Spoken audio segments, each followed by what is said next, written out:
Bonjour, bonjour à tous, bonjour Dany, Louisia, Absolune, Valérie Flash, Mick, Françoise, Louis et tout le monde qu'on n'a pas cité auparavant.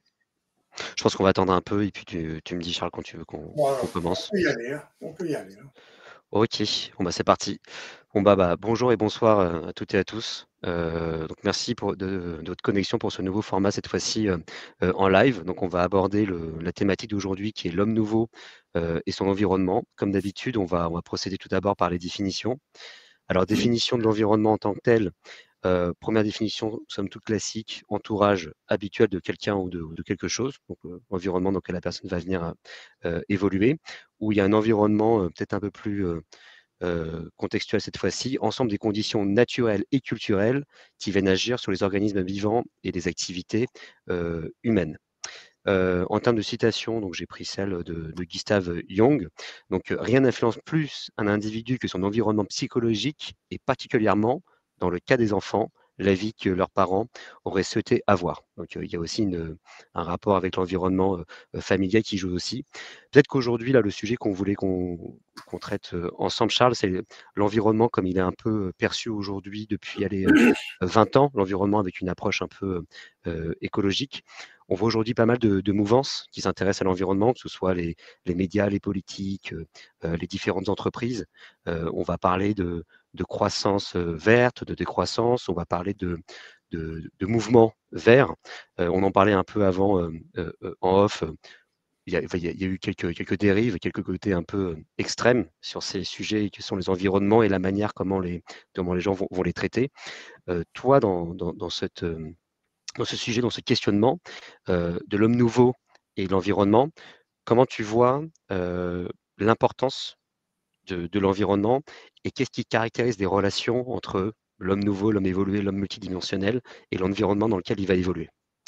Et avant de te laisser la parole, petite précision au niveau des questions dans le chat. Donc, on va tout d'abord faire comme d'habitude, c'est-à-dire qu'on va échanger un peu avec Charles, voilà, durant 35 minutes, 40 minutes, et on laissera 15 bonnes minutes à toutes et à tous pour que vous puissiez laisser les questions.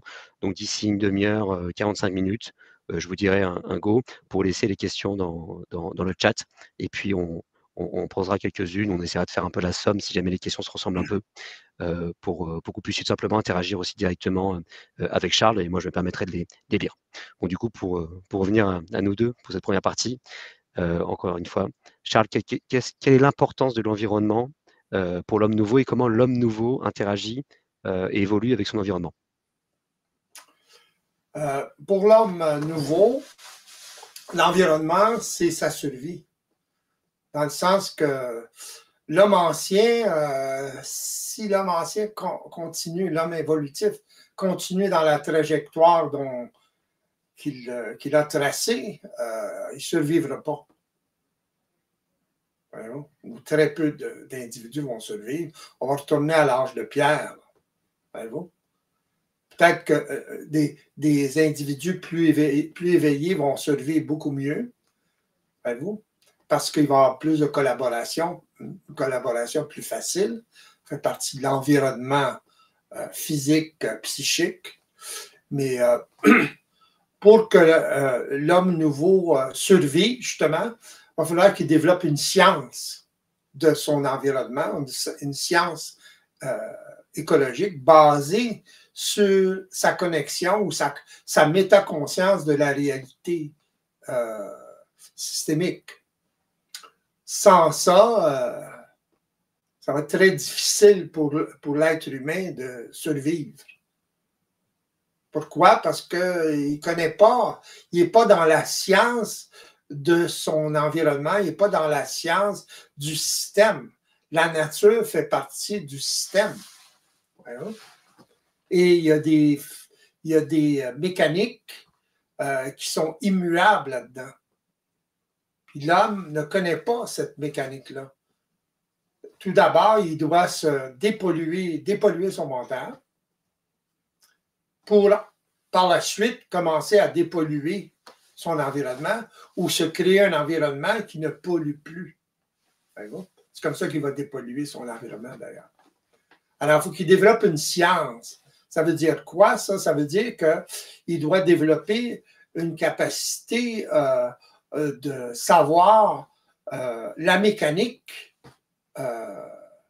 physique et psychique à partir de son environnement. Sans ça, ça va être très difficile pour lui de survivre. Alors, il doit commencer, c'est évident, par le psychique. Sans ça, même avec des vœux pieux et des bonnes résolutions ou des moyens extrêmes, il va se polluer quand même, d'une façon ou d'une autre. Pourquoi? Parce qu'il y a toujours un mélange de politique spirituelle, politique scientifique, etc., etc. Autrement dit, basé sur sa conscience de la réalité, bon, ou sur sa conscience involutive, c'est la même chose. Ok, donc oui, il y a vraiment quelque chose de... vous le mentionnez, c'est-à-dire qu'il y a vraiment un côté survie, il y a un côté obligatoire de s'intéresser à l'environnement, parce que c'est ça qui va distinguer ceux qui vont permettre de continuer, enfin de survivre en tant que tel. Et vous parliez justement de vœux pieux. Je pense que vous l'avez un peu abordé cette question, mais il y a une sorte effectivement d'extrémisme qui se joue autour de l'environnement. On en parlait un peu en préambule, on avait évoqué un peu les brigades rouges, qu'aujourd'hui c'est plutôt les brigades vertes. On parle d'action de coup de poing avec les personnes qui vont venir s'attaquer aux centrales ou qui vont venir se cadenasser à des endroits où on va venir, je sais pas, tuer des animaux ou des choses comme ça, ou même plus dangereux, c'est-à-dire des gens avec des drones qui vont essayer de mettre à mal les centrales nucléaires. Il y a des gens qui vont venir justifier, qui vont dire oui, bah voilà, c'est tellement urgent aujourd'hui qu'on se doit d'avoir cette espèce d'extrémisme en termes de position et en termes d'action. Alors, ces extrémismes, c'est dû à quoi? C'est dû justement au fait que, encore une fois, comme tous les autres sujets, ce sujet d'écologie, d'environnement, il est interprété de manière psychologique. Exactement. Il est interprété à travers leur conscience involutive. Ils veulent changer quelque chose, ils s'opposent à quelque chose, mais ils ne changent pas d'abord leur conscience, leur perspective face à la réalité systémique. Tant qu'ils font ça, ils vont aller aux extrêmes, etc. Ils se battent. Ils sont comme des Don Quichotte. Alors, ils se battent contre des moulins à vent. C'est tellement petit et ça va s'effriter éventuellement ou ça va aller dans les extrêmes. Alors, encore plus grand. Alors, ils n'ont pas le choix de commencer par se dépolluer. S'ils avaient la même volonté à se dépolluer leur mental, à ce moment-là, ben, ça serait beaucoup plus efficace. Leur moyen serait beaucoup plus efficace. Ils pourraient développer ces gens-là une fois éveillés, parce qu'ils ont le drive. Ils pourraient développer justement une science de leur environnement et commencer à créer les conditions pour changer leur environnement, mais à une échelle micro, pour commencer. C'est toujours comme ça que ça fonctionne. La science fonctionne comme ça, a toujours fonctionné comme ça. C'est toujours au niveau micro pour commencer, et ensuite, ben, ça a du sens, c'est prouvé, c'est réel, ben, à ce moment-là,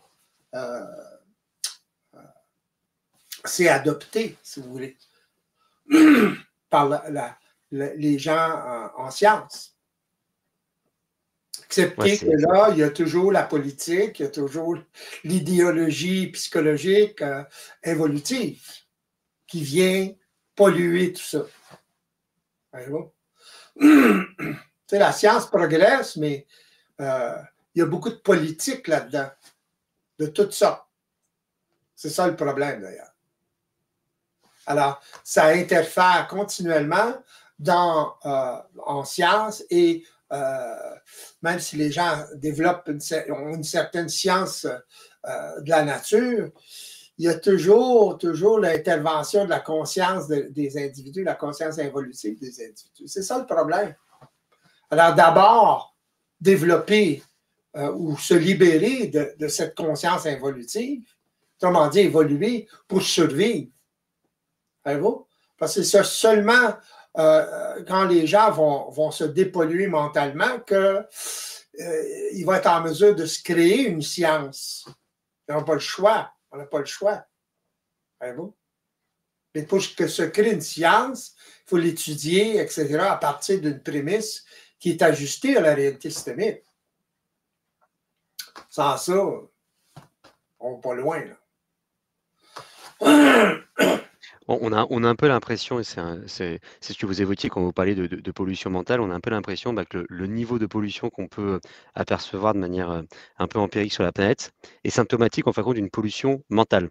C'est-à-dire Oui, en fin de compte que le monde est pollué, le monde est un peu déséquilibré parce qu'il y a un déséquilibre mental, il y a une majorité d'hommes non, entre guillemets, évolués, et cette majorité crée les conditions d'une pollution tangible. Il exact. y a comme un lien Ouais. entre les deux. Parce qu'il y a une inconscience totale de la réalité mécanique du système. Autrement dit, l'univers, du cosmique. Qu'est-ce qui se passe? Comment ça fonctionne? Voyez-vous? Ça n'a pas été développé encore, cette science-là. Ça commence. Voyez-vous? Alors, premièrement, c'est de s'ajuster à cette réalité-là et ensuite, au fur et à mesure de l'ajustement, s'ajuster à notre environnement et développer une science, autrement dit, basée sur la réalité naturelle du système. Autrement dit, l'homme doit s'adapter à la réalité systémique, à la réalité naturelle, écologique du système. La permaculture, par exemple, c'en est un exemple. Vraiment? C'est pas que les gens ne font pas certaines choses, ils ne développent pas certaines choses, c'est que s'il y a une politique qui se mêle là-dedans. Voyez-vous? Il y a une conscience, ces gens-là vivent d'une conscience évolutive, donc ils vont polluer cette approche, si vous voulez. Voyez-vous? Ils vont vivre l'extrême ou ils vont l'abandonner. Il n'y a pas de vision claire à long terme. Tandis que lorsque une personne est de plus en plus éveillée et ajustée au système, ben, il y a une volonté claire du système et de ce qui va arriver, ce qui peut arriver. Alors, on commence maintenant et on accumule, voyez-vous, l'expérience. Pas obligé d'être parfait, là, mais au moins commencer à allumer sur la réalité systémique. Sans ça, les gens qui demeurent dans l'ésotérisme ou dans la spiritualité, quand même qui s'occupent de leur environnement, etc., ils vont le vivre de façon extrême ou ils vont le polluer, en fait. Voyez-vous? Parce qu'ils vont introduire une politique, une façon de penser qui est psychologique, idéologique.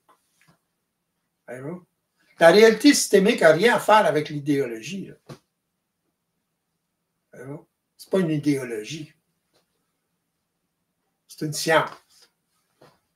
Lorsqu'on est en mesure de l'observer, ça devient évident. C'est de développer la capacité à l'observer. C'est important. C'est ça qui va tout changer. Mais d'une façon micro au début. Les gens qui veulent changer le monde, là, oubliez ça. Ça marche pas. Ça fonctionne pas comme ça. C'est se changer soi-même et se créer un environnement, premièrement. Et expérimenter dans cet environnement-là, au niveau relationnel, à tous les niveaux. Cette volonté un peu de changer le monde, c'est là où on voit effectivement il y a un peu une approche peut-être psychologique et qui a déjà été utilisée par toutes les idéologies, par tous les grands politiciens même du siècle précédent, de celui-ci. Toutes les grandes idéologies qui ont marqué le XXe siècle, c'était ça. C'est avec nous, il va y avoir les lendemains qui chantent, on va pouvoir changer le monde, on est tous ensemble, ça va le faire. Alors que là, il y a quelque chose de beaucoup plus. Je vais d'abord moi me changer, peut-être me dépolluer mentalement, évoluer, me rapprocher des gens qui sont aussi évolués pour créer quelque chose un peu étape par étape. Vous avez mentionné le fait que justement, les personnes qui sont dans cette phase d'évolution vont prendre en compte l'environnement et en basant sur cet environnement-là, voilà, prendre des décisions et être dans l'intelligence un peu globale collective. Mais j'ai l'impression que cette approche, en fait, elle est complètement en décalage avec ce qui se passe aujourd'hui. Aujourd'hui, on a un homme, par exemple, je pense aux grandes puissances ou aux grands capitaines d'industrie, qui se disent, moi, j'ai pas besoin de prendre en compte mon environnement. Enfin, ils ont plus une position de c'est moi qui décide, c'est moi qui vais pouvoir changer l'environnement face à moi. En fait, ils ont un peu cette vision-là, c'est-à-dire qu'ils ont cette vision de se dire, je suis tellement soit riche, puissant, j'ai tellement de gens autour de moi qui me suivent, que quelque part, je n'ai même pas besoin de me contraindre aux lois environnementales. Et vous mentionnez justement le côté un peu politique, mais c'est un peu ce qu'on voit aussi dans l'industrie aujourd'hui avec ce qu'on appelle le greenwashing. C'est-à-dire qu'en fin de compte, ce sont des grandes industries qui vont faire plus ou moins semblant, avec un côté un peu cynique, de s'intéresser aux choses vertes, d'écologie. C'est-à-dire qu'ils vont juste mettre un packaging vert sur la boîte qu'ils vendent, mais en fin de compte, c'est la même boîte avec les mêmes impacts, mais qui disent, mais regardez, on fait un peu attention à l'environnement. Et c'est vrai que ces gens-là, ils vont pas forcément changer du jour au lendemain parce qu'ils ont un sentiment un peu de pleine puissance. Comment faire comprendre à ces gens-là qui ont des moyens, peut-être de basculer un peu, de faire un peu bouger les choses, qu'il y a un environnement sur lequel il faut s'y prêter. Il faut y venir naturellement, c'est quoi qu'il arrive, l'environnement va tellement Bah, devenir chaud on ne peut pas que. leur faire comprendre. Dans le sens que ces gens-là, vous leur prêtez beaucoup de conscience. Voyez-vous? Ces patrons, là, les présidents de compagnie, etc., vous leur prêtez beaucoup de conscience, beaucoup de volonté consciente de ce qu'ils font. Ils n'ont pas conscience de ce qu'ils font, tant que ça. Voyez-vous? Ils ont des intérêts, c'est ça la politique. C'est ça qui détermine leur politique. Ils ont des intérêts particuliers, etc. Et c'est ça qui prime. Voyez-vous? C'est pas je m'en fous de l'environnement nécessairement.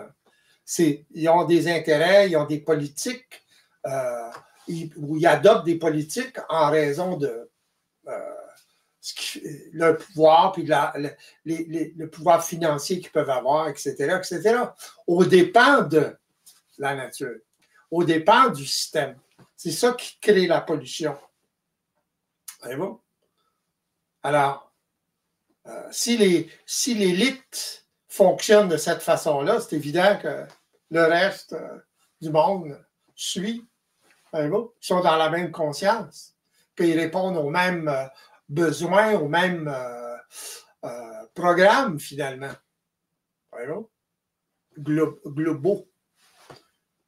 Voyez-vous? Mais c'est individuel dans le sens que chaque personne est programmée, est automatisée à fonctionner d'une certaine façon. C'est ça le problème. Alors, lorsque l'être humain prend des habitudes à travers des automatismes, justement, qu'il ignore, il ne sait pas, à ce moment-là, c'est difficile pour lui de changer quelque chose. Parce qu'il ignore qu'il est manipulé par des programmes, des automatismes. Il ignore qu'il est programmé. Voyez-vous? Il ne connaît pas la mécanique psychique qui l'anime. Alors, comment voulez-vous? Voyez-vous?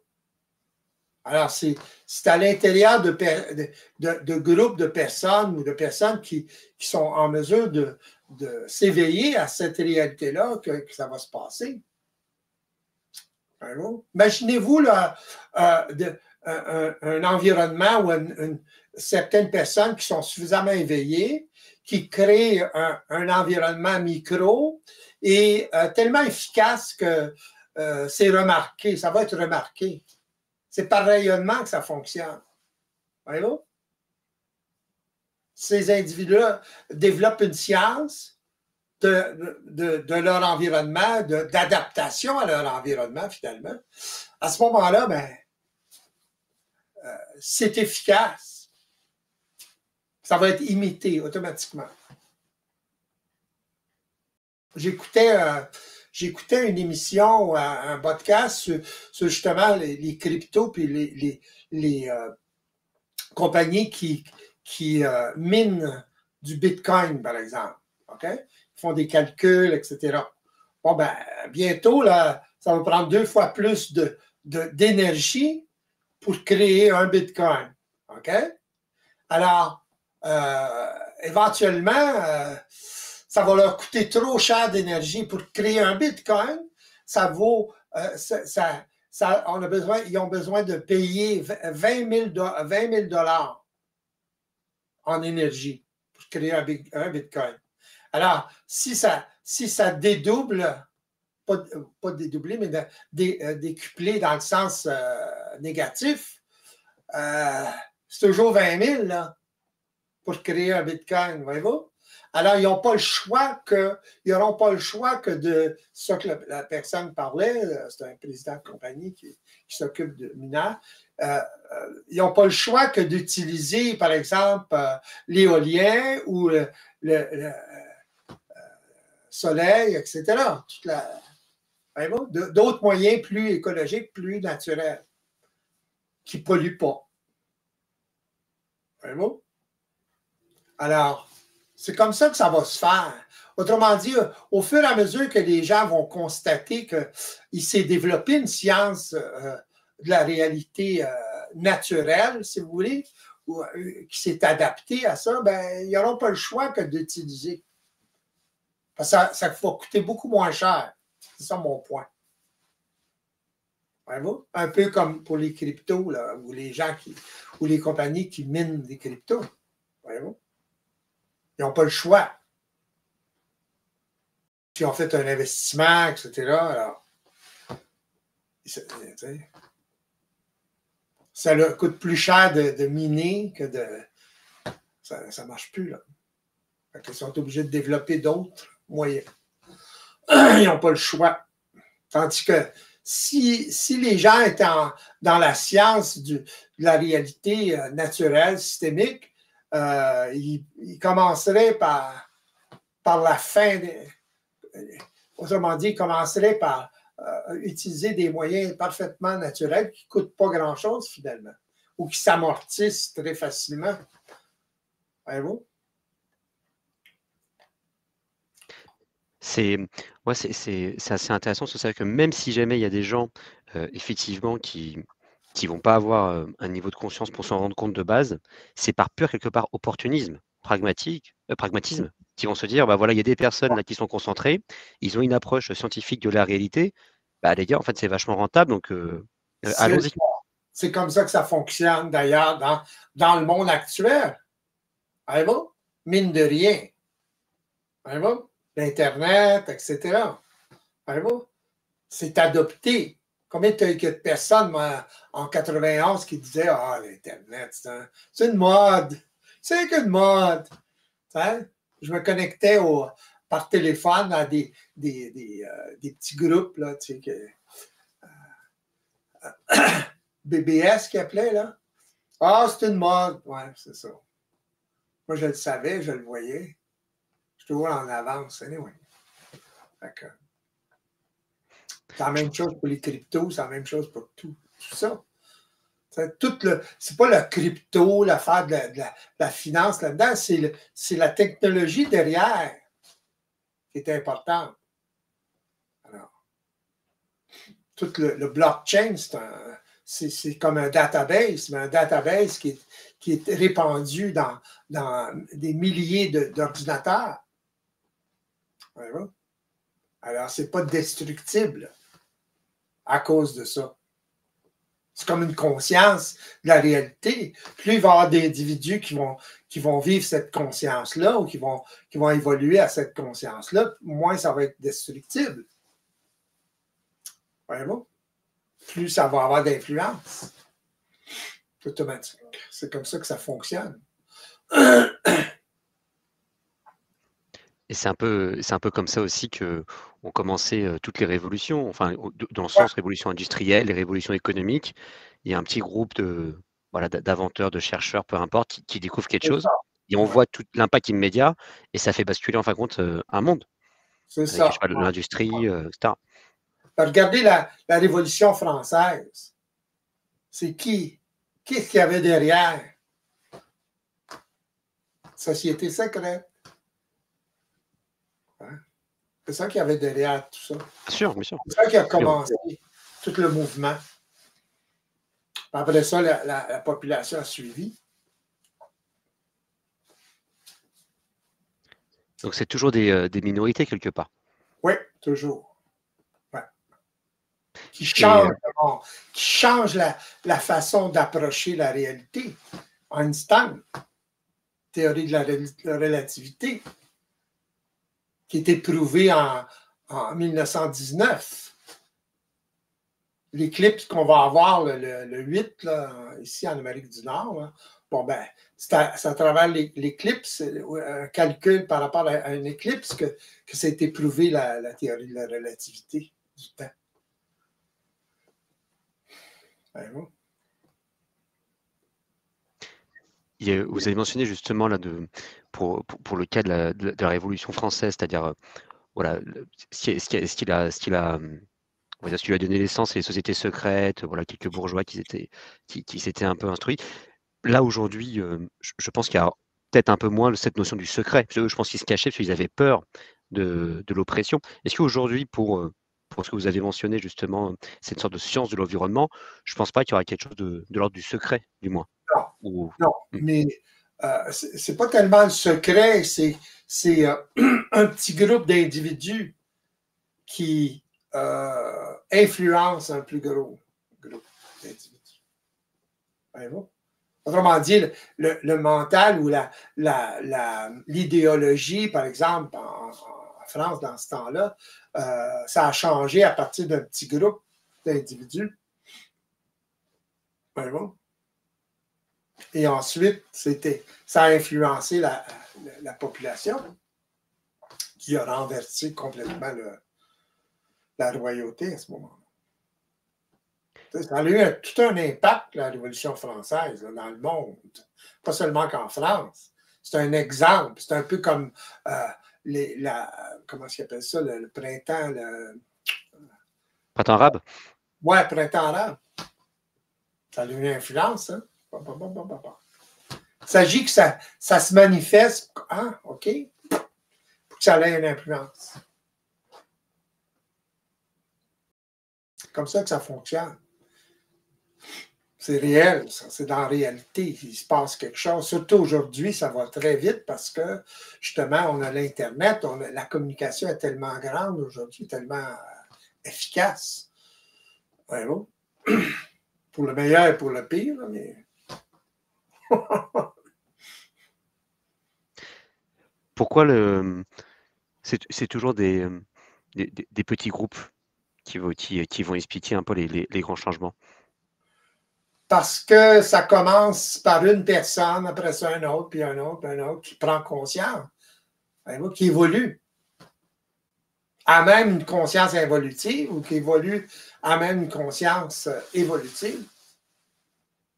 C'est toujours comme ça que ça fonctionne.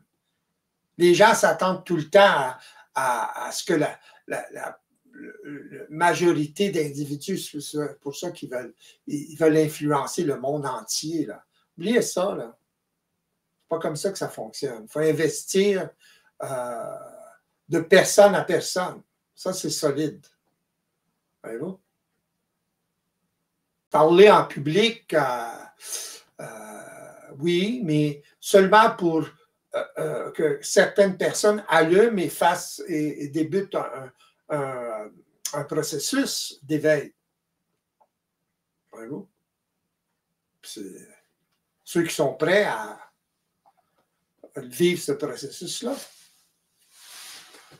Mais parler seulement en public, at large, ça ne donne pas grand-chose. À part aller chercher des individus ou allumer certains individus qui sont prêts à vivre ce genre de processus-là. Oui, parce que les prises de parole en public, c'est typiquement ce que font les politiciens, les capitaines d'industrie, c'est pareil. En fait, ils vont juste te donner de l'information. C'est ça. Puis il essaie d'influencer la masse. Voyez-vous? La masse est influençable à cause des émotions, etc. On l'aime ou on ne l'aime pas, ou whatever. Mais lorsqu'une personne est en recherche de la réalité, parce qu'elle souffre justement de ne pas être ajustée à cette réalité-là, la réalité systémique, à ce moment-là, ben, lorsqu'elle entend quelqu'un parler de cette réalité-là, puis il y a une résonance, à ce moment-là, ben, elle connecte. C'est le contraire. Voyez-vous? Dans le sens Oui. que ça allume quelque chose chez l'individu. C'est pas seulement qu'une mode. On Il y a l'a. une influence émotive. Autrement dit, c'est en dehors de l'émotion. Ça répond à quelque chose qui est en dehors de l'émotion. Tandis que les politiciens font appel à l'émotion des gens. Les gens sont esclaves de leur émotion. Alors, pour le meilleur et pour le pire. Non, c'est vrai. Et cette notion un peu d'influence, je pense qu'aujourd'hui, bah, elle est extrêmement importante. Et en fait, elle est un peu caractéristique de société aujourd'hui. Parce qu'on parle d'influenceurs comme justement des youtubeurs, des personnes qui vont voilà, beaucoup communiquer sur les réseaux. Et justement, on fait appel souvent à ces mêmes influenceurs pour communiquer les messages importants. On va aller voir les grandes stars ou les grands politiciens, on va dire voilà, il faut que tu parles de la planète, il faut que tu sensibilises les choses. Mais c'est vrai qu'on voit ça depuis des années, c'est-à-dire des personnes qui vont se positionner ouvertement, ils vont prendre des photos avec des koalas, des pandas, des choses comme ça. Et c'est vrai qu'empiriquement, on voit pas de changement. Si on disait justement une variable qui est peut-être, on va dire, la plus illustrative de ce propos, mais moi je me rappelle il y a assez longtemps dans les cours, on me disait voilà, quand on va arriver en 2025, on va diminuer par 2 la consommation, je sais pas, de pétrole ou d'énergie fossile. Aujourd'hui, la consommation n'a jamais été aussi élevée, je crois, dans l'histoire. Donc en fait, il y a une sorte de décalage entre justement ce côté un peu influence, ce côté un peu pathos par l'émotion, par la prise de parole, et on n'a jamais été autant connecté aujourd'hui via les réseaux sociaux et via l'explosion des influenceurs. Mais en même temps, on n'a jamais été autant en décalage avec ce fameux environnement à lequel il faut se raccorder. Qu'est-ce qui explique cela? C'est que d'un côté, on n'a jamais été autant connecté, et de l'autre, déconnecté de l'environnement dans lequel on doit s'appuyer.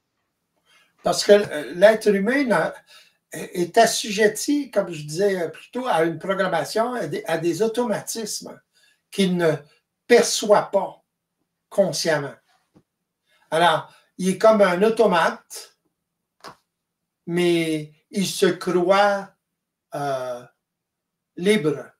Autrement dit, il croit qu'il est libre là-dedans.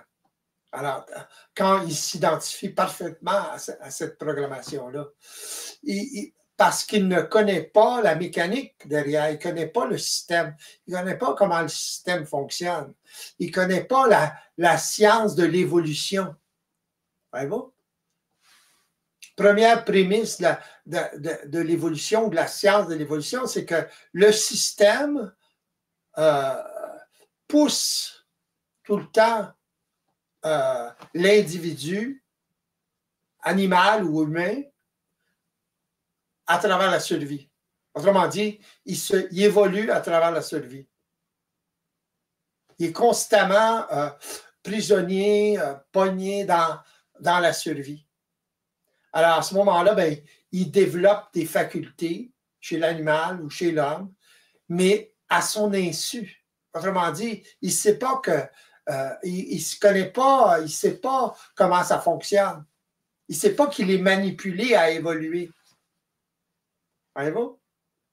Il y a une totale inconscience. Ça évolue. On appelle ça l'évolution. Mais il y a une totale inconscience de ce qui se passe réellement. Voyez-vous? Tandis que l'homme qui est éveillé, il sait ça. Donc, il n'y a plus besoin de se faire manipuler comme ça. Au contraire, il utilise la mécanique systémique pour évoluer. Dans le sens qu'il s'en sert. Il est conscient des automatismes. Il est conscient, parfaitement métaconscient de tout ça. Et il utilise le système ou les automatismes. Voyez-vous? C'est la grande différence. Alors, lorsqu'un individu est en mesure de vivre ça, d'avoir conscience de cette façon-là du système, ben, à ce moment-là, il n'y a pas le choix pour survivre de créer une science qui est, ou des sciences qui sont adaptées à la réalité systémique. Il n'y a pas le choix. Ce n'est pas une affaire d'idéologie ou quoi que ce soit. Il n'y a pas le choix parce que pour lui, c'est d'une évidence absolue. Pourquoi? Parce qu'il vit dans sa vie de tous les jours, il le voit. Il est en mesure de l'observer, de le constater. Il est dans l'intelligence du système, de la mécanique du système. Mais l'homme actuel, l'homme évolutif, n'est pas conscient qu'il est manipulé par des automatismes et des programmes, des mises en vibration, etc., qui lui font vivre toutes sortes d'émotions à cause de son inconscient. C'est ça, la pollution première. C'est son inconscience des mécanismes. On parle en temps réel, on parle pas d'une conscience intellectuelle ou psychologique de cette mécanique-là seulement. Beaucoup de gens ont conscience de ça, mais c'est l'application. Si vous avez conscience, une personne a conscience de tout ça, mais pas capable de l'appliquer, dans le sens de il subit tout le temps ses émotions, ça sert à quoi toute cette connaissance-là? Absolument rien. Ça sert de préambule à quelque chose, mais il faut que ça commence quelque part. Donc, il faut qu'il passe à l'action. L'action, c'est l'observation ou être dans l'intelligence de ce qui se passe. Lorsque ça se passe en temps réel. En dehors de ça, voyez-vous, c'est nécessaire, mais ce n'est pas encore potable. Voyez-vous? Alors, c'est la même chose avec l'environnement, c'est la même chose avec... C'est une question d'être conscient de la mécanique. Donc, être conscient de la mécanique en temps réel, être en mesure de gérer son énergie, gérer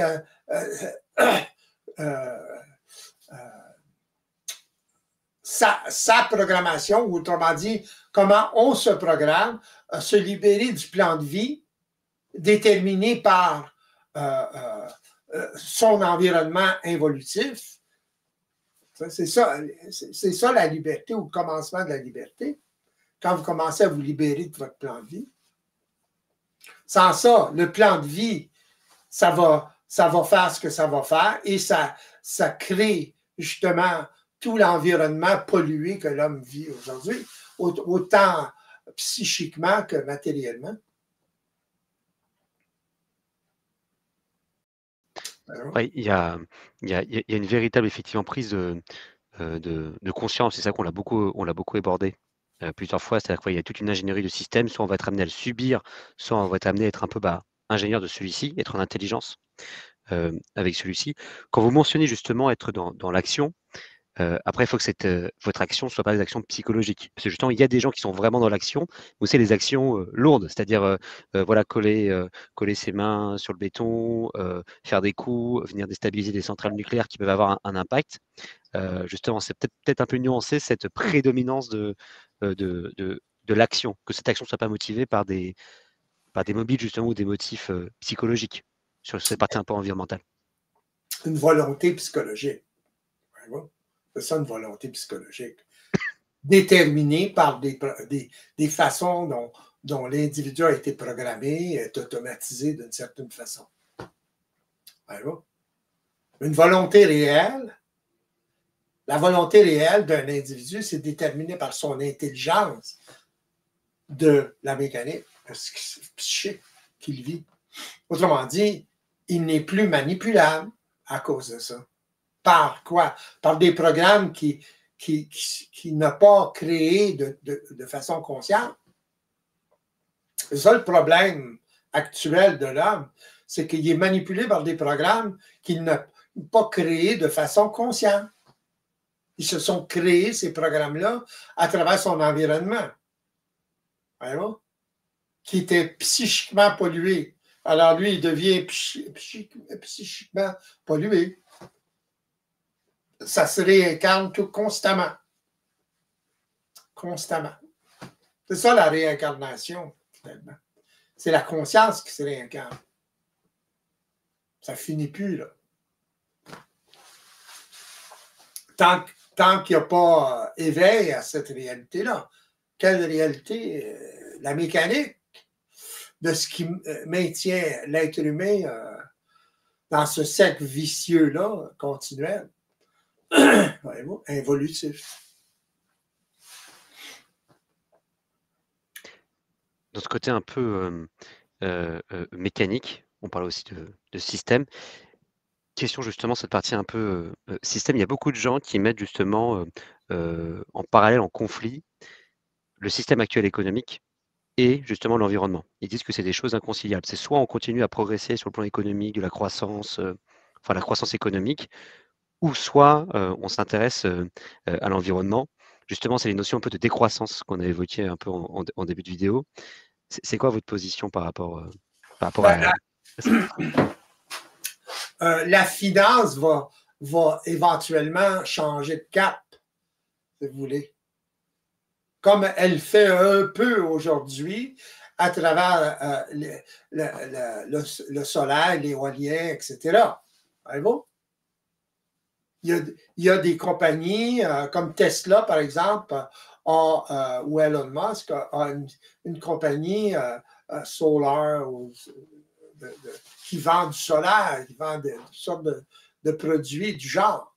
Voyez-vous? Alors, le financier va aller plus dans ce sens-là. Ça va se transformer à cause, justement, des personnes comme lui, puis comme d'autres qui vont être un peu plus évolués, vont se servir de la finance d'une façon différente. Mais il faut qu'il y ait une conscience derrière. Regardez comment Elon Musk, par exemple, sa philosophie, si vous voulez, c'est l'environnement. Polluer le moins possible, etc., etc. Voyez-vous? Alors, utiliser des moyens énergétiques différents, etc. C'est évident que ça pollue toujours un peu, là, mais il fait son possible avec les moyens qu'il a.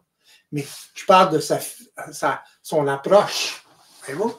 Donc, une conscience qui est différente une conscience financière, finalement, qui est différente des autres compagnies.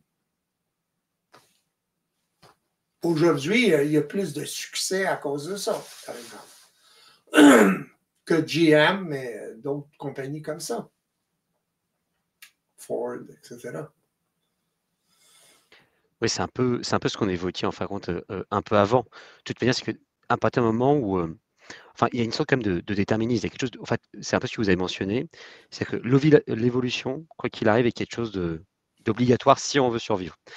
Ces grands groupes, ces financiers, capitaines d'industrie, eux, ils veulent survivre naturellement. Donc, quoi qu'il arrive, ils seront amenés, que ce soit un peu par la carotte ou par le bâton, par se diriger vers des sciences justement qui prennent plus en plus conscience de cet environnement. Donc il y a une sorte en fait de mouvement naturel qui prend son temps, mais quoi qu'il arrive, on a un peu l'impression par rapport à ce que vous évoquiez, qu'ils vont forcément se diriger vers là. Enfin, du moins les entreprises, les S'il moyens y de a une finance. influence suffisante, puis cette influence-là va parvenir de groupuscules, d'individus plus éveillés que d'autres, qui vont avoir une certaine influence. Ils vont avoir créé quelque chose. Un peu comme Tesla, un peu comme Elon Musk. Regardez ce qu'il a créé, un individu. Voyez-vous? L'influence qu'il a. Regardez toutes les compagnies d'automobiles. Ils ont toutes commencé à créer des automobiles électriques. Grâce à qui? Voyez-vous comment ça fonctionne? C'est comme ça que ça fonctionne. Fait que lui, il a fait sa petite affaire dans son.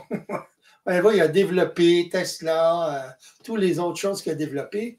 Et puis, quand il y a du succès, les autres compagnies n'ont pas le choix. Voyez-vous? Je ne dis pas que c'est parfait, là. Mais d'ailleurs, il est en train de développer un auto qui va se servir de l'hydrogène. Que tranquillement, il se décale, si vous voulez, des batteries polluantes, etc. Parce que l'hydrogène, c'est beaucoup moins polluant. Donc, ils doivent développer une science de ce qui est le moins polluant. C'est ça. Puis pour développer une science de ce qui est le moins polluant, il faut qu'il s'adapte à la réalité systémique, naturelle. C'est ça que je veux dire. Une nouvelle science. Plus l'individu est ajusté, plus il peut développer une science beaucoup plus pure. C'est évident. Donc c'est une science un peu effectivement voilà, systémique portée sur l'environnement et qui est portée par des... Enfin, c'est un peu une sorte de pionnier, en fait, que vous aviez évoqué. C'est-à-dire des groupes d'individus qui sont pionniers dans un axe technologique, pionniers dans quelque chose de nouveau. C'est toujours cette même histoire de pionniers, des personnes qui, voilà, Ouais. un peu plus évoluées sur un domaine, vont, en fin de compte, orienter avec suffisamment d'influence, le fameux groupe Fuel. Regardez le mouvement créé, par exemple, pas seulement par Bernard, mais surtout par Bernard, puis ce que je fais moi aujourd'hui. Voyez-vous? Ça continue. Voyez-vous? Ça influence. Il y a une influence chez les gens qui sont prêts à absorber cette réalité-là. Voyez-vous? Comme ça que ça fonctionne.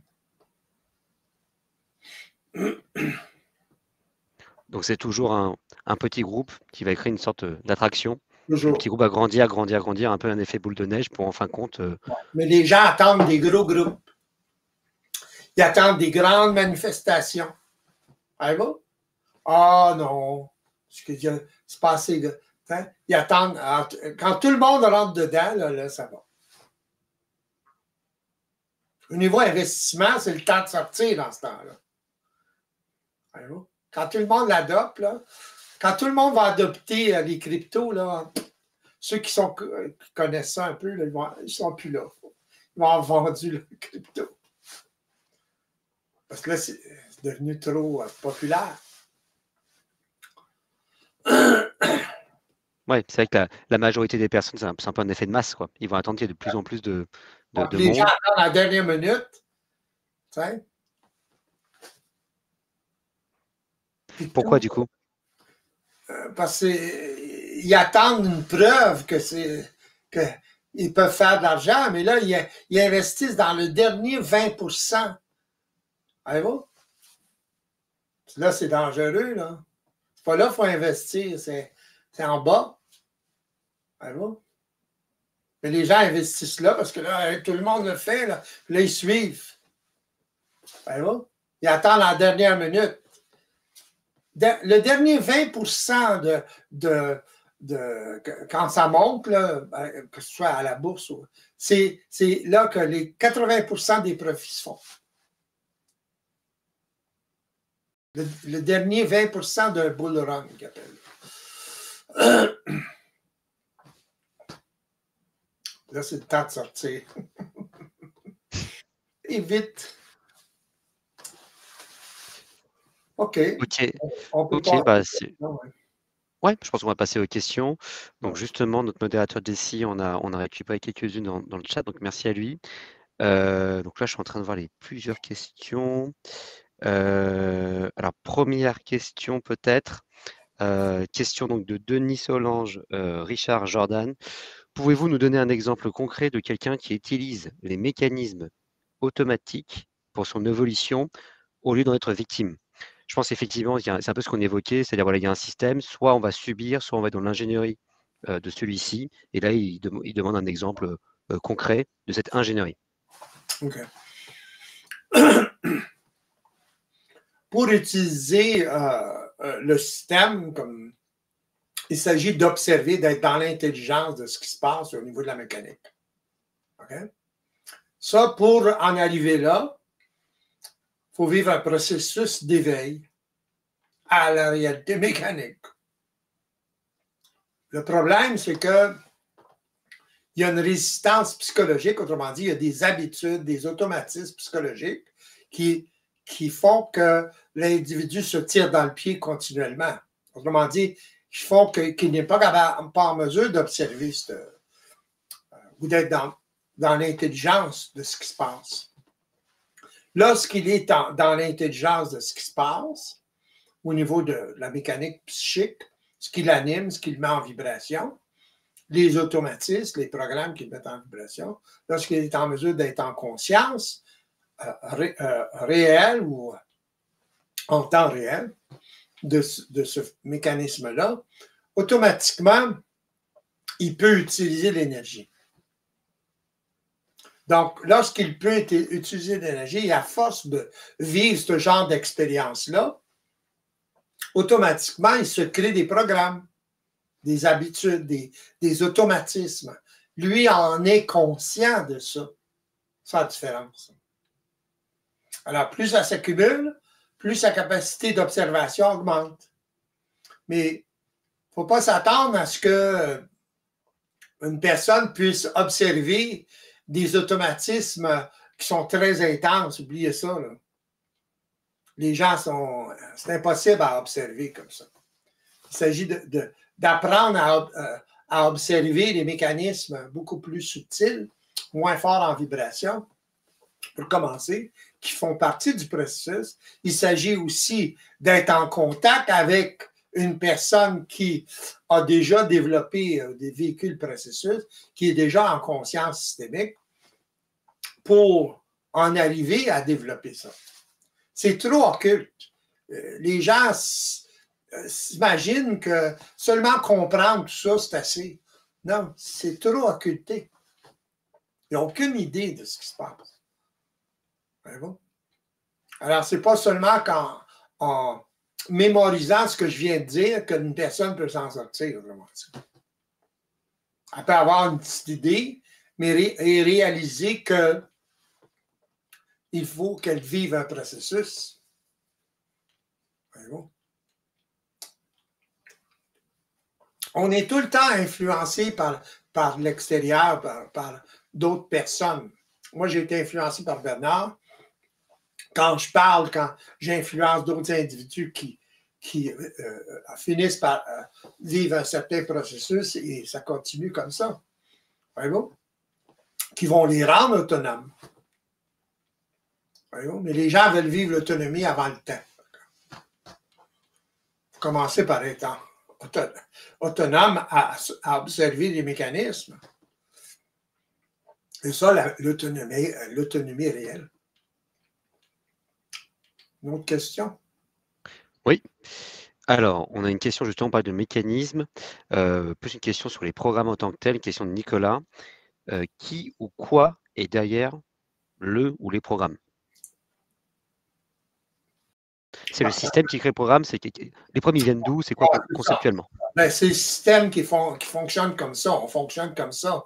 La réalité universelle, cosmique, fonctionne comme ça. Une fleur, par exemple, elle pousse parce qu'elle est programmée pour pousser. Lorsque il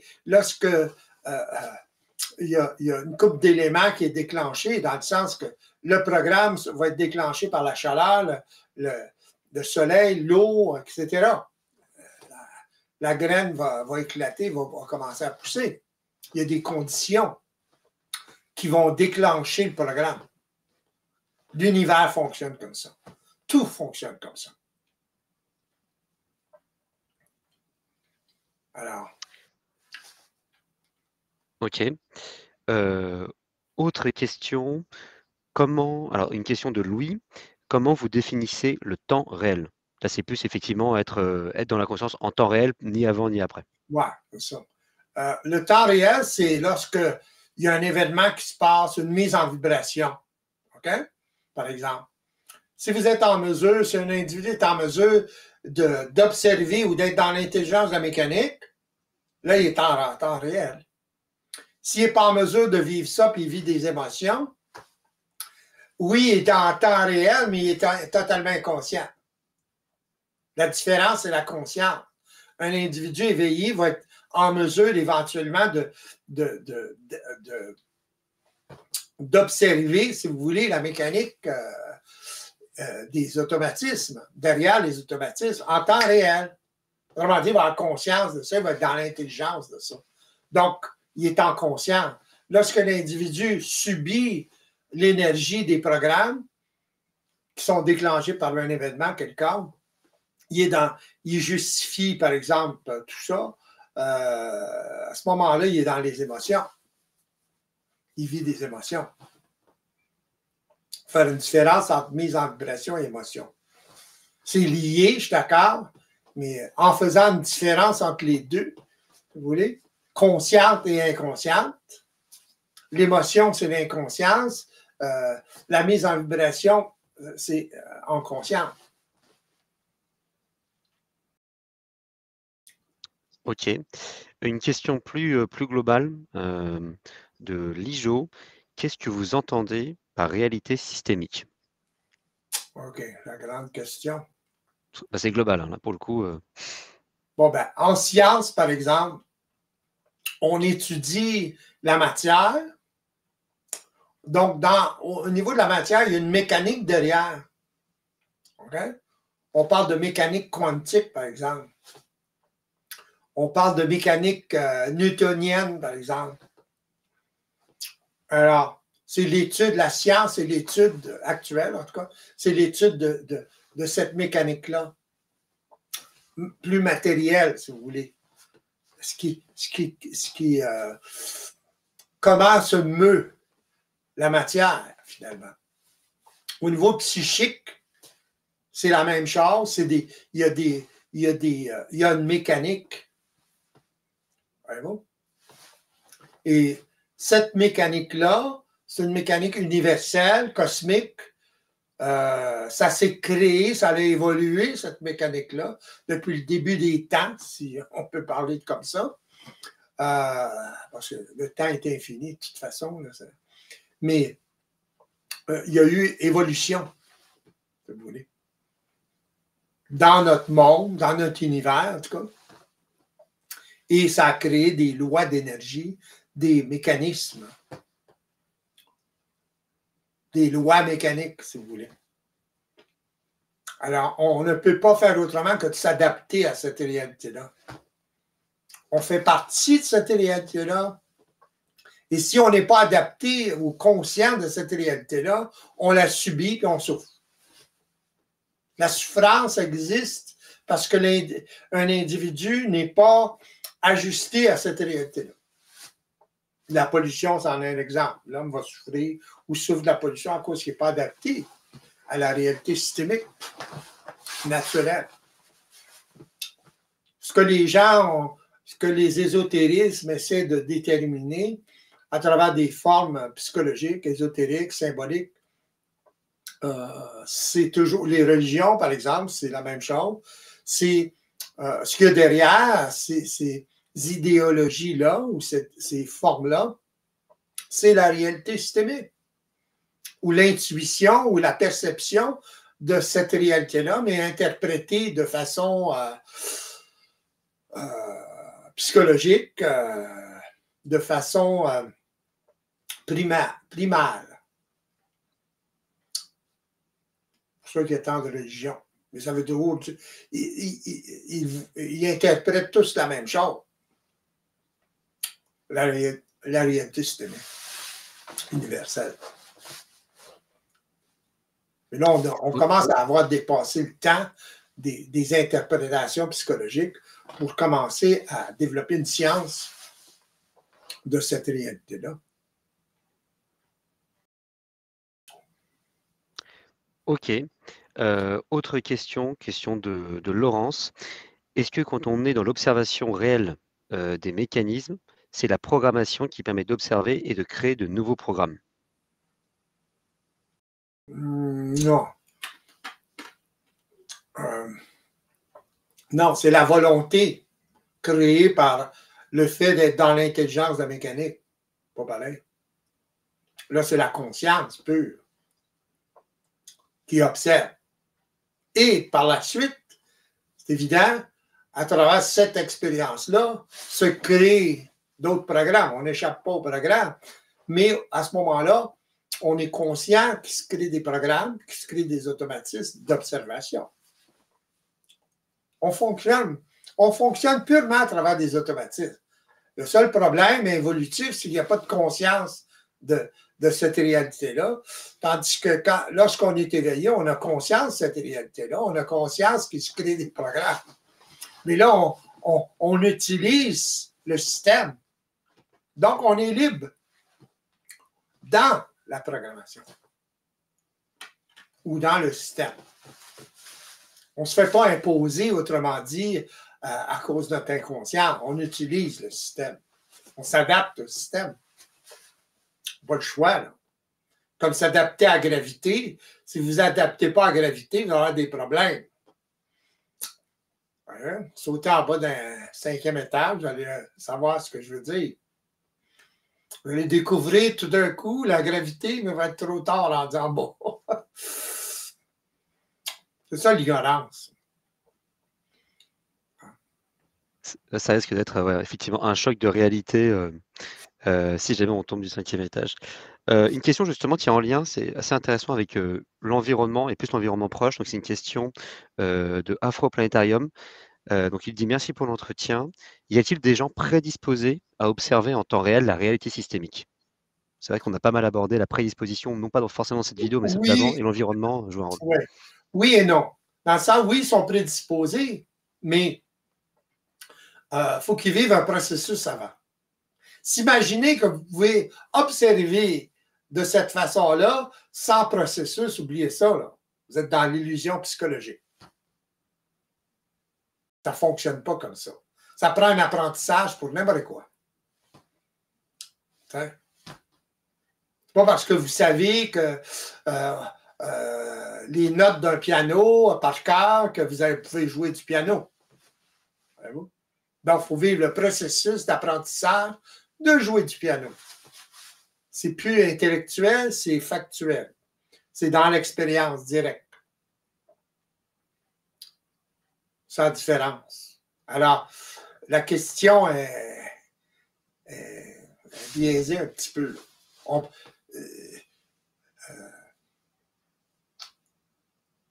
Ça s'apprend à travers un processus. Pas autrement. Puis donc, et le problème dans ça, c'est que la conscience psychologique, c'est une conscience hermétique. Donc, une personne qui fonctionne psychologiquement ne peut pas observer vibratoirement comme ça. Voyez-vous? Donc, elle doit vivre un processus, donc elle doit être en contact avec une personne qui a déjà vécu ce processus-là pour commencer le processus. Sans ça, là, vous imaginez des affaires. Un enfant a besoin de ses parents pour apprendre à parler, à marcher, etc. Il a besoin d'un exemple quelconque. Hein? Pas pousser l'autonomie avant le temps. Là. Ok, une autre question qui fait référence à ce qu'on a évoqué, alors pas forcément dans cette vidéo, mais dans d'autres vidéos sur la justification. Une autre question donc de Denis Solange, Richard Jordan.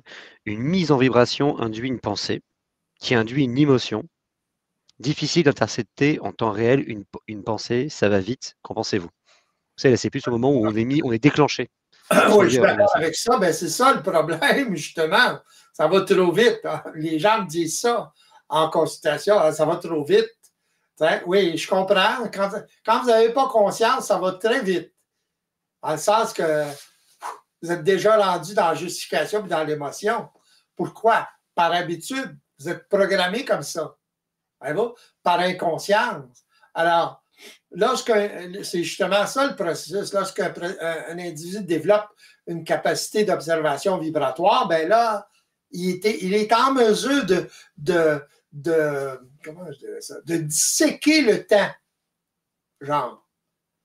Il va avoir conscience en temps réel de la mise en vibration et à cause de ça, ben, la conscience de la mécanique transmute l'énergie. C'est comme ça que ça fonctionne. En mécanique quantique, l'observation altère la particule ou les capacités de la particule. Alors, c'est la même chose. Ça a un effet automatique. Ce n'est pas une intention, ça a un effet. Le seul fait d'être en mesure d'observer la mise en vibration. Alors, pour ce faire, si vous voulez, il s'agit de vivre un processus, développer cette capacité-là et de réaliser aussi qu'il y a une différence entre une mise en vibration et une émotion. Si vous ne faites pas la différence entre les deux, c'est justement parce que ça va trop vite, parce que vous n'avez pas conscience de ce qui se passe. Mais lorsque vous apprenez ou vous développez une conscience de la mécanique, des émotions, justement, et des mises en vibration, vous êtes en mesure, à ce moment-là, tranquillement, pas vite, d'observer au début que vous êtes en train de justifier. Autrement dit, que vous êtes en train de vivre une émotion et à cause de ça, vous allez avoir une distance, une certaine distance, et c'est le début du processus justement d'observation qui se fait graduellement. Et éventuellement, vous allez être en mesure, ou la personne va être en mesure d'observer la mise en vibration, autrement dit, en tant que mécanique, en tant qu'automatisme. Voyez-vous? Et à ce moment-là, il n'est plus dans la justification, il ne peut plus. Il est présent en temps réel. Voyez-vous? C'est quand une personne n'est pas présente, consciente, en temps réel, justement. Il y a ça. Oui, il y a conscience qui vit une émotion, mais c'est à peu près tout. Là. Il souffre, il y a conscience qui souffre. Ou qui vit un enthousiasme quelconque. Ben, des fois, ils ne savent même pas. Voyez-vous? Alors, c'est un peu ça l'inconscience. C'est l'inconscience qui fait et la conscience qui fait la différence. Justement, sur cette conscience, une autre question donc, de Afro Planétarium. Comment demeurer tout le temps dans cette disposition sans retomber dans la mécanique ou dans le système? Enfin, c'est plus en mode comment on reste tout le temps effectivement en capacité de. Bon, ben, la question est comment je dirais ça est psychologique, dans le sens, c'est pas comment on arrive ça là. On n'arrive pas comme ça à cause on comprend quelque chose, on se prédispose. Voyez-vous? Il faut vivre un processus. C'est comme ça qu'on en arrive à. Voyez-vous? Il y a un processus de sevrage de votre conscience psychologique pour commencer. Voyez-vous? De prise de conscience des mécanismes et ensuite le sevrage. Mais se sevrer seul, good luck. À cause justement de l'hermétisme psychologique qui occulte tout finalement, qui vous empêche qui vous fait vivre des attitudes psychologiques de vouloir évoluer ou c'est pas de même que ça fonctionne. Il faut être dans l'action. Le processus, c'est ça. C'est d'être dans l'action. C'est pour ça que le contact en consultation est si important. Si vous parliez aux gens qui sont en consultation, ils vous en parleraient de la différence qu'il y a entre les deux. Voilà. Tout à fait. Une autre question. Alors justement, en parlant du processus, donc une question que j'ai vue dans le chat de excroissance autonome. Il parle de la souffrance. Quelle est la place de la souffrance dans tout ça, dans ce processus, dans l'évolution? Ben, la souffrance, c'est comment je dirais ça, non? C'est l'inconscience évolutive. Autrement dit, lorsqu'une personne souffre, c'est parce qu'il n'est pas suffisamment conscient de la réalité systémique pour se libérer. Il souffre parce qu'il n'est pas ajusté, justement, à la réalité systémique. Voyez-vous? Alors, il y a un clash entre ses besoins fondamentaux et la programmation, la volonté. La programmation et la volonté d'une autre programmation fondamentale. Tout le monde est poigné avec ça, à plus ou moins grande échelle. Ce qui crée la souffrance, c'est le conflit entre les deux. C'est quoi? Le conflit entre comment vous êtes programmé, autrement dit, dans quel environnement vous êtes né, dans quel environnement vous influence finalement les autres, le collectif, et vos besoins fondamentaux, naturels, etc. Voyez-vous? Qui clashent constamment à plus ou moins grande intensité selon l'évolution de l'individu ou l'évolution de la programmation, autrement dit, dans une sphère involutive. Voyez-vous? Il y en a qui sont un peu plus évolués que d'autres, plus d'expérience, donc ils souffrent un peu moins. Voyez-vous? Il y en a qui souffrent plus. Parce qu'il y a un trop grand clash entre les deux. Ok. Une autre question encore de Denis Solange, Richard et Jordan.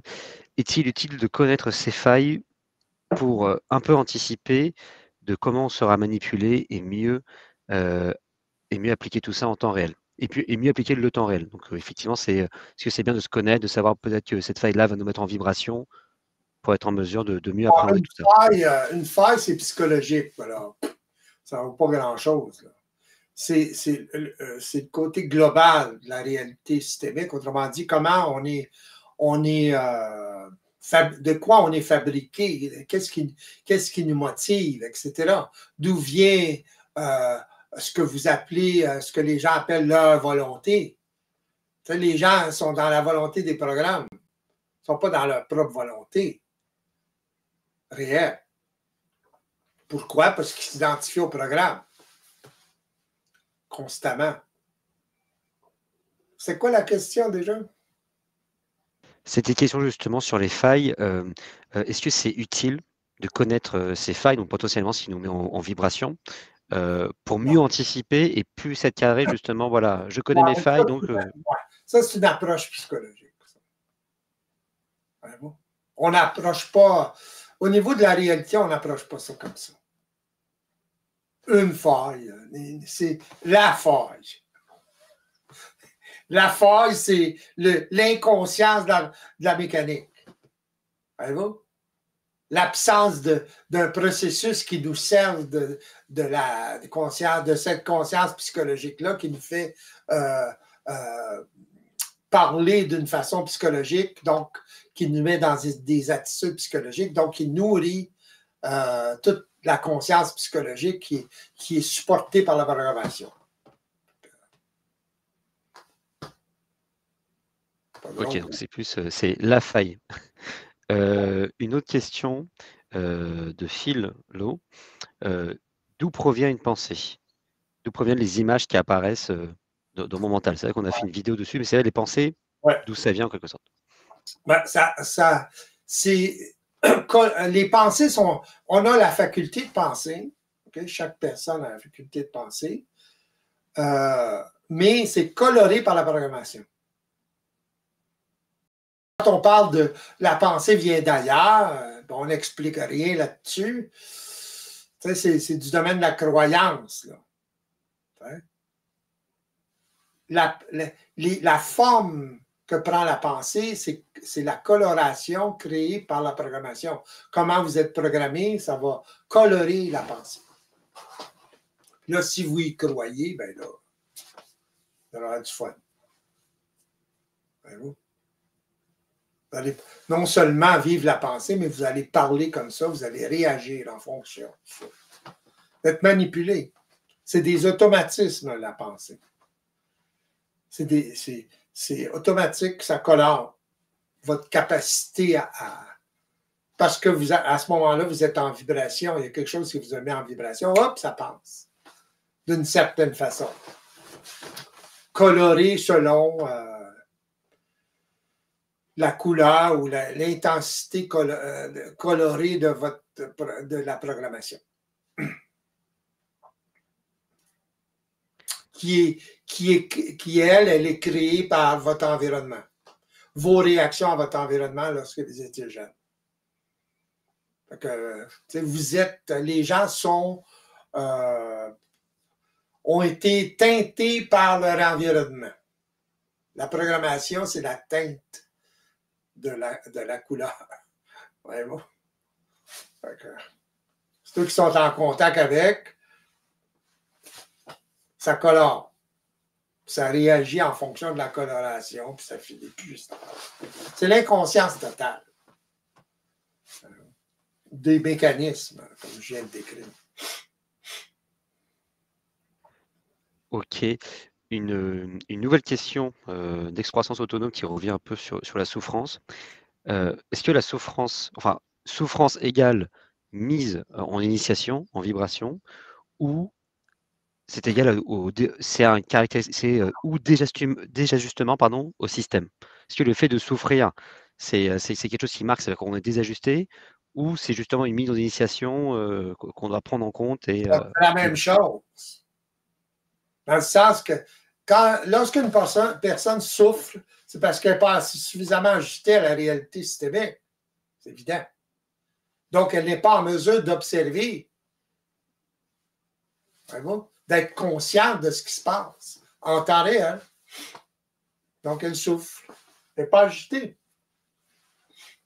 S'ajuster, c'est vivre un processus qui nous amène à savoir ou à connaître au début la réalité systémique un peu, puis ensuite la mettre en pratique. C'est la pratique qu'il faut faire que l'individu va intégrer. C'est comme n'importe quoi, c'est un apprentissage. C'est comme n'importe quel apprentissage, mais beaucoup plus occulte. Occulté, si vous voulez. Par l'hermétisme psychologique. Autrement dit, qu'est-ce que c'est l'hermétisme psychologique? C'est les habitudes, les automatismes de façon de penser, parler, conscience, etc., assujettis à l'influence des programmes, donc éventuellement de votre environnement constant. Ok. Peut-être une autre question. Donc une autre question de Denis Solange, Richard Jordan. Peut-on penser des pensées non colorées par la programmation? Est-ce qu'on peut avoir des pensées qui sont pas colorées par la programmation? C'est en lien avec ce qui a été dit avant sur d'où viennent les pensées. Est-ce qu'on peut avoir des pensées non colorées par nos programmes? Oui, seulement, c'est des pensées créatives, mais seulement lorsque vous avez vécu un processus. Autrement dit, lorsque vous êtes ajusté à la réalité systémique, à ce moment-là, vous commencez à faire la différence, voir la différence. C'est pas évident. Pas s'imaginer que, parce qu'on comprend, là, on peut faire la différence ou commencer à discerner les pensées qui sont ajustées des pensées qui ne sont pas ajustées. Il faut d'abord que vous soyez ajusté. Ah ça,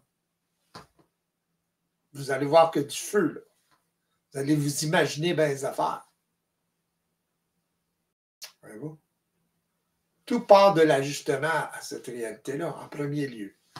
Vouloir vivre la résultante d'un éveil avant l'éveil, ça fait partie de la spiritualité et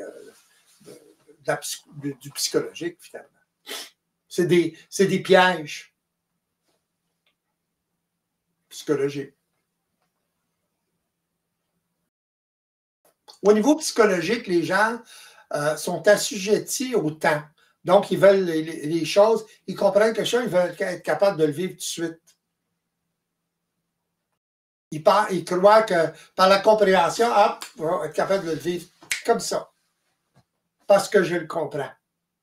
Mais ça ne fonctionne pas comme ça. Il faut la pratique. C'est la pratique qui va faire toute la différence.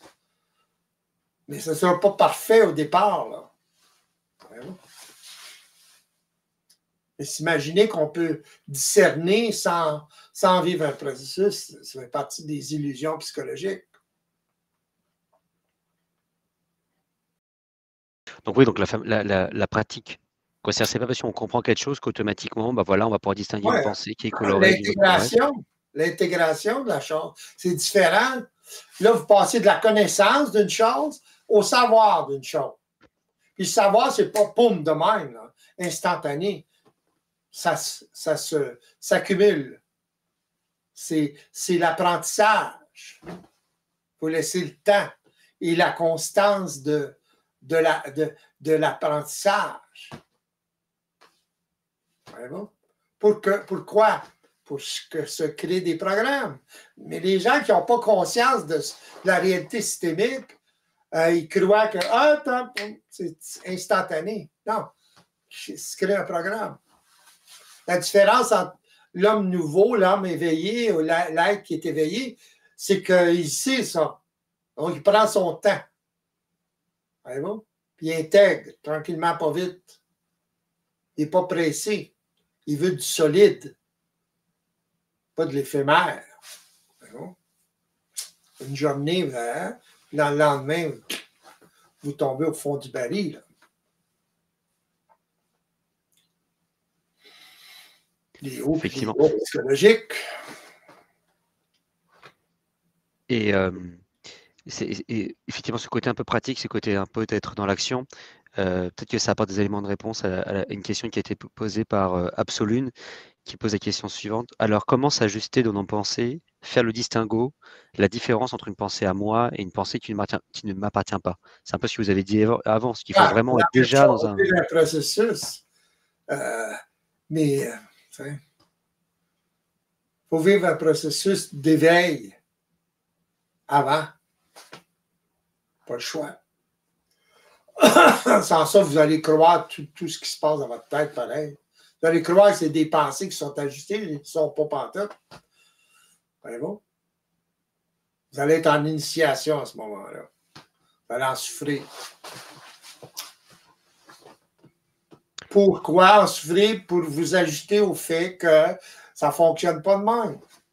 Il faut vivre un processus, un apprentissage. Il faut s'ajuster premièrement, il faut s'éveiller premièrement à la réalité systémique. Il faut sauter les étapes. Tout le monde veut sauter les étapes. Ils ne veulent pas investir. Les gens ont très peur. Ils ont des problèmes avec l'investissement. Ils ne veulent pas investir dans ça. Il faut investir. Pas le choix.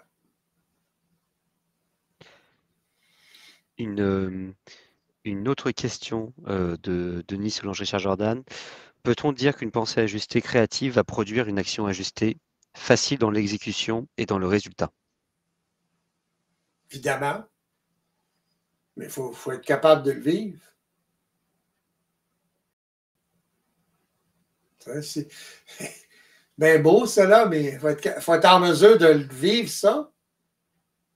Voyez-vous? D'ailleurs, ce n'est pas une pensée. C'est une mise en vibration. Pas pareil. Rendu là, c'est plus de la pensée. C'est une mise en vibration ou capter une vibration. On ne reconnaît pas les choses de façon psychologique à ce moment-là, comme vous le dites. Là. On reconnaît la vibration, la fréquence vibratoire. Pas pareil. Et là, pour le savoir, il faut le parler ou l'agir. Voyez-vous? Et c'est là qu'on découvre. C'est dans la résultante qu'on voit si c'est ajusté ou si ce ne l'est pas. Bon, on a les yeux pour le voir et les oreilles pour l'entendre à ce moment-là. Mais s'imaginer que, voyez-vous le problème là encore psychologique, là? Les gens veulent ça avant le temps. Non, il faut toujours vérifier. Tout le temps. Plus une personne évolue, plus il s'éveille, plus il vérifie. Il y a une base solide à ce moment-là. C'est plus scientifique. Imaginez une science en vérification. Non. C'est pas une science. OK, on va finir là-dessus, je pense. Ok, très bien. Eh ben, super. Bah, écoutez, merci Charles, merci Jessie pour l'amélioration pour le chat, et puis merci à l'ensemble des personnes qui ont participé, qui ont posé des questions. Si jamais vous voulez donc que ce format se reproduise, n'hésitez pas à liker, à commenter, à partager. Et puis voilà, si jamais on voit que ça plaît, si jamais on voit que, encore une fois, cette interaction qu'on vous propose aujourd'hui ou ce soir, ça dépend, vous a plu, on sera amené à en faire d'autres. Donc n'hésitez pas à liker et à commenter. À la prochaine. À la prochaine.